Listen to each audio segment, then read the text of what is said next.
work at the Lone Star Diner off the road from Carson City to Reno. Diner name has of course been changed for obvious reasons, more on that later. Why do I work at the Lone Star Diner, off the road from Carson City to Reno?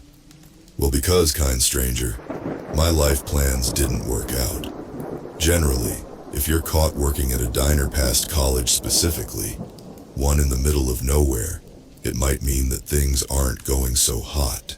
But still, why this diner? Why Lone Star specifically? I'm aware you probably aren't actually asking these questions, but I nonetheless believe they deserve a response. Of all of the diners in the world, what makes Lone Star so special is the pay. The pay is fucking great. There are maybe 10 other diners within a 30-minute drive from where I live. Most of them average out to a little over minimum wage. Meanwhile, Lone Star is whipping up a mean 50 LHR. And that hourly rate is due to one single, solitary reason. No matter what anyone tells you, because of him. My first day on the job was fine, more or less. I'd worked customer service before, so I felt like I could run with the strange surprises that came unique to diners. I was able to adapt to the inconsistency of the rules pretty quickly. Unwritten rules like some areas in the restaurant need to be spotless at all times. Others, boss lady couldn't give less of a shit about. Serve customers quickly, but not too quickly, asshole. Customers here don't actually like it when you show up too fast. Give them some time to feel the floor under their boots, to miserably stare ahead and mourn what could have been. You know, diner stuff. They're here because they want to be alone. Pardon the contradiction.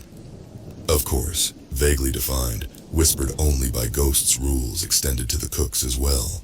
If you were, somehow secretly, celebrity chef Marco Pierre White in the flesh, your mandate was to keep your damn prowess to yourself. Your job is to make the classics as decently as possible. Not bad, but not amazing. Just poor enough to be really good. That's what the customers are here for. As the weeks unfolded, I rose, or I suppose crouched to the occasion quite well. You want intentional, pinpoint precision mediocrity? You've come to the right person. Most of the patrons just wanted coffee and brunch, brought to them at medium speed, with a semi-predictable cadence of waiter or waitress check-ins afterwards. Done, and done. Not one for subtlety. One day, I finally decided to ask my boss the question in the middle of a shift. I didn't want to ruin a good thing by doubting it, but fuck me if I wasn't a little curious.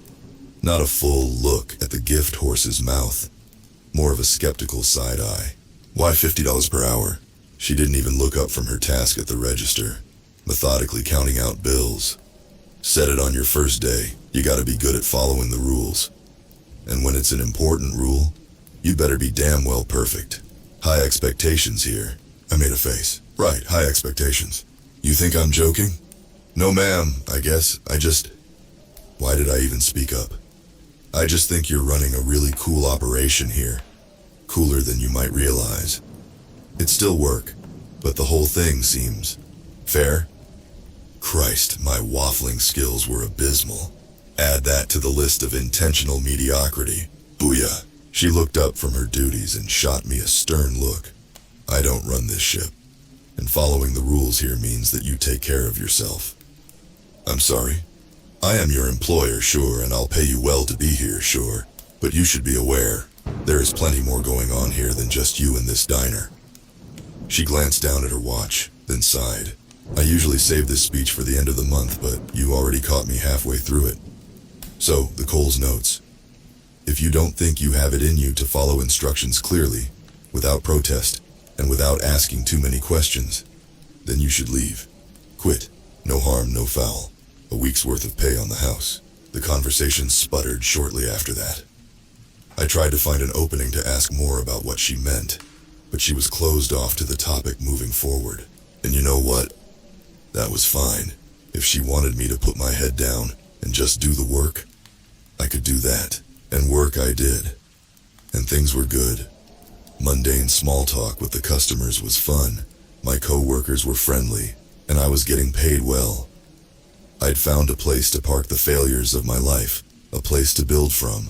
It must have been a Saturday, I think, when I first noticed him. An occupied seat in the far corner of the diner. No idea how long he'd been sitting there and waiting, though he certainly looked patient. I had the strange inkling that he'd been left hanging for quite some time, though I couldn't actually remember seeing him enter. Brown corduroy shirt, short hair, mid-50s it seemed, a reasonably calm smile. Normal-looking dude. I started making my way out from the back and headed towards him. Immediately, I felt a tight grip on my arm. It was Melanie, my boss, with a forceful clutch enough to make me drop my notepad. Her fingers tightened around my forearm, sharply pinching my skin. "Important rules," she said. "What? You remember our chat about rules? Well, this is the most important one, okay?" "Okay." "That man, over there, in the corner." She motioned to the man who had caught my attention, sitting upright, hands softly clasped together, coy smile across his face. "You don't go up to him. You don't say a word to him." "But he's a customer?" Her hold intensified. She was hurting me, almost as if she was taking out some sort of unseen anger on me. "I'd like to ask you right now to be smart enough to not ask questions, and just follow instructions. You don't go to his table. You don't talk to him. You can look at him. You can shout across the room at him if you'd like, though I can't imagine why you'd ever need to do that. But you do not approach him, and you do not take his order, or a sharp exhale through the nose, a shake of the head, and a glare from my manager.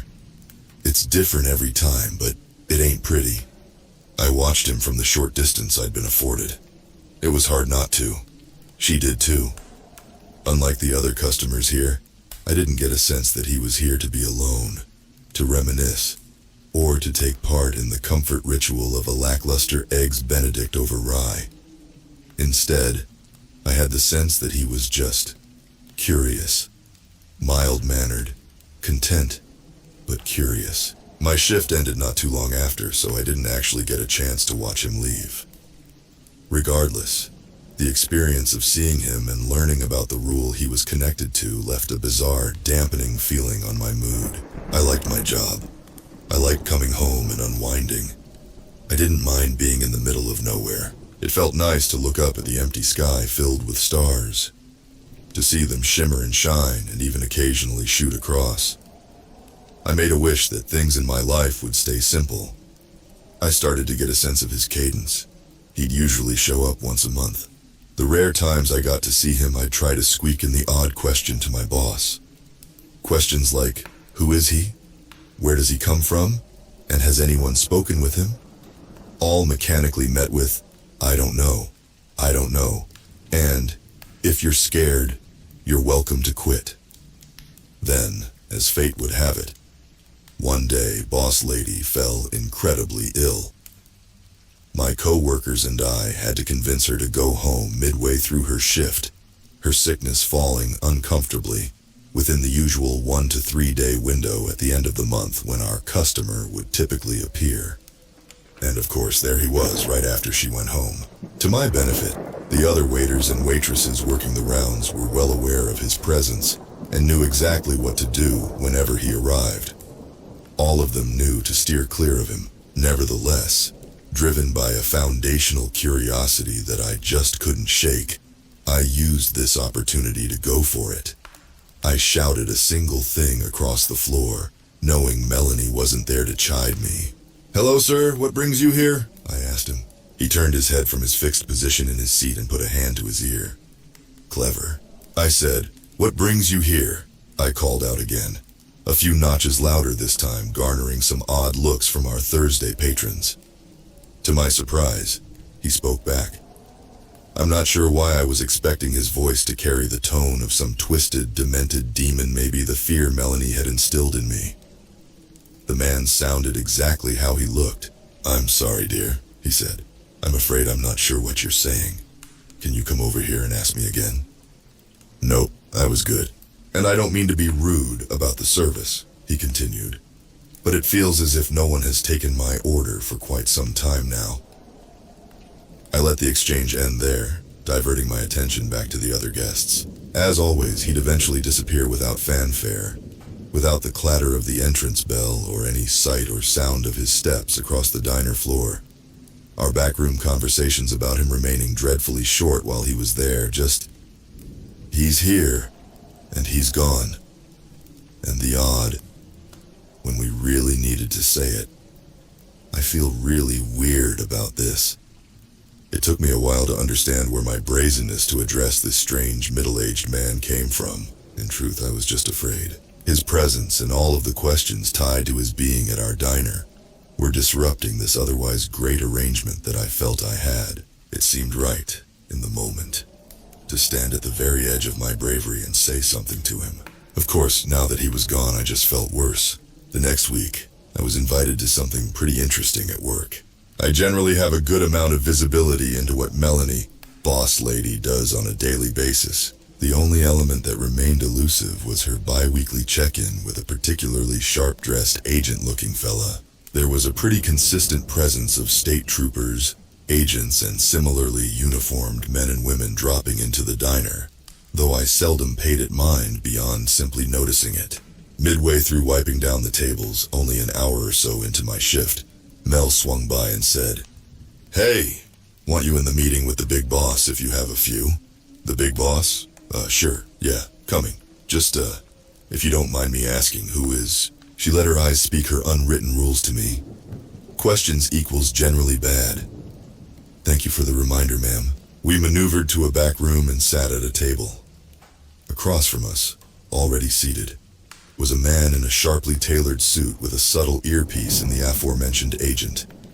The table was littered with a small, messy stack of notes, papers, and documents. He made it a point to size me up, staring me down uninterrupted, like a deer to headlights, no concern at all about how awkward he was making it for me. Then he turned to Melanie. "How long she been here?" he asked her in his gruff western drawl. 6 months, she said. "You trust her?" "I trust her, yes." He let his eyebrows say, "If you say so," then went on with it. "All right, so, apparently you had a visit from the wandering man last week. You," he said, motioning to Melanie, "were out. But you," attention now shifted to me, "weren't. Give me the lowdown." "The wandering man?" The agent caught the confusion in my eyes. "Jesus, you've told this girl nothing, haven't you?" he said to Melanie. "Sir, I know it sounds weird," she said, "but I personally feel as if the man is almost, I don't know, drawn to curiosity. Like maybe the less I say to those not already in the know, the bet." "Wandering man," the agent cut her off, "is our nickname for the fella that sits in the corner of your fine little establishment. Or should I say, the state's fine little establishment." "I'm sorry?" I asked. "That's correct. The state's. Congratulations, ma'am. You're part of a government operation. The wandering man, not just a cutesy little nickname but our legal definition of this tricky little problem, is a phenomenon we discovered many years ago. At the time, he just walked the desert landscape, chatting up unsuspecting strangers with bizarre questions. Everything fine, all hunky-dory. A little weird, sure, but nothing illegal. However, sometimes, things would happen because of him. Bizarre things. Grisly things. I could see Melanie groaning, concerned at the picture being painted. Would this pique my curiosity? "Have you guys, taken him in for?" I almost wanted to cut off my own stupid question, but he ran with it. "Nope. Not because we don't want to, but rather because it might not be safe." The cozy mental image I'd held of this diner was starting to fracture. "We have reason to believe that he's a visitor," he said. "From?" I didn't attend another debrief after that. Not because I was barred, mind you. Rather, I just didn't want to know anymore. My gut no longer held curiosity. There was just a low, aching dread there now. The agents and troopers spaced out and seated amongst the eatery were now just a glaring reminder of what my dingy diner job really was. The government cavalry would mostly show up around the end-of-month window the wandering man was set to arrive in. When he'd appear, they wouldn't do much more than examine him from their distant tables, subtly scribbling notes into notebooks. He'd always act the same. He would just sit there. He wouldn't give them, or us, the diner employees, much to go on. Speaking of employees, I remembered something Melanie told me after my first month of working here, that the worker turnover at this diner was incredibly high. Knowing at the time what everyone got paid, it made absolutely no sense to me. Now, 7 months into the gig, alongside a completely new set of cooks, waiters, and waitresses from when I'd first started, I'd seen firsthand just how true her statement was. None of the leavers claimed as much, but I'm sure the underlying premise of who the diner was really for became subconsciously clear to them during their time here, and it probably didn't sit all too well with them. I stayed, but not because of the pay. I'm actually not sure why I did. We had a new cast of rookie employees now. The ones who understood the vague terms of the situation, just as Melanie, I, and all former employees did, stuck around. Those who couldn't reconcile the situation with their inherent curiosity naturally filtered out. And then there was Malcolm. It was only his first week. He was a keener, mega keener. He'd bulldozed through a giant list of tasks and was already asking for the next batch of work to chew through. Anything he could get ahead of, anything he could step in for, anything he could learn, he was on it. He wanted to be as helpful as humanly possible. I think the salary of the role for a guy his young age was just too alluring for him. For our part, Melanie and I tried our best to get him to pace himself. We were both giving the spiel now. By this point, we'd more or less perfected it. There are things about this diner that are strange. Rules you will have to follow and not think about. Rules that are concrete, immutable, and non-negotiable, like gravity. He nodded. At that moment, I really believed he was internalizing my words. And if that doesn't work for you, and if you don't think you can take care of yourself, then you shouldn't work here, I continued. There was always a visceral feeling in my stomach whenever I saw the wandering man in the corner during the same week that we were onboarding new staff. I'm sure Melanie felt it too. On those days, Mel and I would both work the till, and if we saw anyone coming out from the back, we'd stop them with a simple grab of the arm. Malcolm stepped out and I did just that, a rough grasp of his forearm, just like Melanie had done to me when I'd first started. He recoiled in surprise. "Remember that little chat about rules we just had?" I said. He nodded meekly, as if he was already in trouble. I pointed to the man seated at the far table in the brown corduroy shirt, staring straight ahead, with what I believed at the time, no real reason to be here. And I said, "You will not, under any conditions, serve that man. Don't go up to him. Don't talk to him. Pretend he doesn't exist." Malcolm lifted the garbage bag he was holding in his left hand. In my nervousness, I hadn't actually clocked what he was stepping out for. "Just doing garbage duty, ma'am," he said, but understood. And then he left out the front door with his usual swagger. The dumpster wasn't as close as we would have liked, so I appreciated his willingness to take on this duty so soon into his employment. I turned back to observe the wandering man. We had a crowd of agents in attendance that day, scattered about the restaurant. The man wasn't one to speak up often. Today was an interesting exception. "Officers," he said, "if you have any questions, feel free to join me at the table to ask them." The agents around the room reacted mainly with snickers. "Seriously, if you come sit with me, I'll be happy to spill it all, truly." Even more laughs, but no one bid. And yet he continued, pointedly, "I know you're curious. I know you take notes. I know you talk about me. I know you built this establishment for me. I know you." As I reconciled the fact that this was the most words I'd ever heard him string together in succession, I heard the chime of the bell. A door had opened. Malcolm was dusting his hands as he entered through the diner's side door.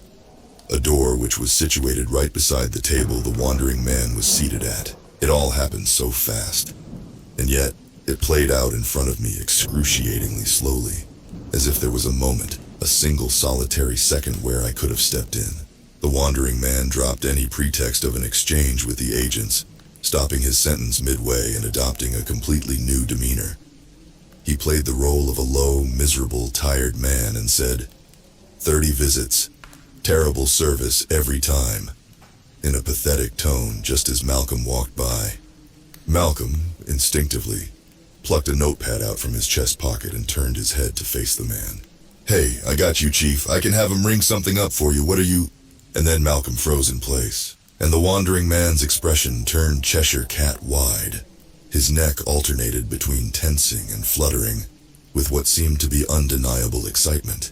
The man started getting up from the table, and then, immediately, both of them were gone. Malcolm and the Wanderer had vanished out of existence entirely. The insanity of the moment was interrupted by the coded language I heard blared over a megaphone.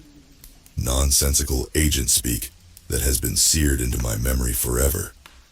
Alert level black. Wandering target has compromised a civilian. I repeat, civilian has been compromised. And that was that. Melanie quit in the days after. She wasn't mad at me. She told me she always knew she'd leave after the 10th disappearance. Why that specific milestone was required, I have no clue. All I could do from that point was continue to work. On my commutes home, or during lunch breaks, I would look up at the stars and put out the wish that Malcolm be brought back home. Back from wherever he'd been taken. The debrief with the agents brought me no solace. The exchange with them was simple and short. Where was he taken to? Answered with, he's gone now. With a perpetual dagger in my soul now, I had only the smallest of silver linings, if you can even call it that. The lesson that I needed to be even more watchful, even more diligent. And on days when the wandering man was visiting the only server at the diner, no exceptions. I knew the agents weren't happy about that. None of them said it to me explicitly, but I could tell that they would learn something new about him every time he whisked someone away after a mistake was made. It was a weird, Darwinian setup they had created. We were a zoo they could use to learn more about a specific animal, a specific entity, a specific visitor. No dice. They just have to watch him sit now, or wait for him to do something different. I waited for the 3-day stretch at the end of the month that he usually appears in. Things were quiet up until that point. When he finally showed up, it wasn't what I expected. For the first time ever, I saw the wandering man walk right through the front door, in the dead of night, at the tail end of my shift. I was at the till, paralyzed as he took step after step to close the distance. And then he was right there, standing in front of me, and I was sure, absolutely sure, that I was going to die. He smiled. Don't worry, I have my own little set of rules I play by, he said. I didn't say a word. This was no man's land right now. I know you've been curious about me. I've admired it from the moment you first spoke up to address me. Cautious curiosity is a great thing to see in someone, especially in such a reckless species. Please just go. I'd like to answer a question about why I'm visiting. I'm sure you'd like to know why I'm here, right? I'm not curious anymore, I swear I'm not. He laughed. The answer is really painfully simple. This little game, this little charade I'm playing, it is just so unbelievably fun. Please don't kill me, please. You truly have a wonderful planet. I will return again soon, promise. Give me a month, maybe 2 this time. A sincere, kind smile delivered with kind eyes. I'll come back with a new game. And then he was gone. It took me a minute to realize that there was a cake box sitting on the counter beside me. Maybe it was there the whole time he was speaking to me. Maybe it materialized right after he left. I opened the box to find Malcolm's severed head, a blank expression on his face, sitting on a bed of poorly and confusingly organized flowers, almost as if there was an intention to create a floral arrangement, but no understanding of what something like that would look like. On top of the horrific display, written in an almost childlike handwriting, was a note that read, I brought him back, just like you wished. The worst thing about being trapped at a diner in the middle of nowhere is that you realize that there really is nowhere else to run to. Every single part of our planet is blanketed by stars, by open sky. Someone could drop in any time. Man, that story about the wandering man in the diner in the middle of nowhere has really stuck with me. Thanks to the author of the story, Mr. Worldaway Tweety, and check out author other work, link in description. The way it builds from this quirky backdrop about a diner with oddly high pay into full-blown cosmic horror is just so well done. That guy's taunting of the employees, the disappearances, and then that absolutely grisly ending with Malcolm's severed head. It's the stuff of nightmares. Let me know your thoughts on this one down in the comments. Was it creepy that the scary stranger could be anywhere, even a diner in the way out there middle of nowhere? The way the wandering man promised to return soon with new games has me wondering what other horrific things it might get up to. Did the story scare you? What part was the creepiest? I'm really interested to hear your takes, so make sure you drop your reactions and analysis down below. Smash that like button if this narration got under your skin in the best way. And if you haven't already, hit subscribe for more narrated creepypasta and horror stories. More chilling content coming your way very soon. Thanks for listening, you true horror fans. I'll see you next time.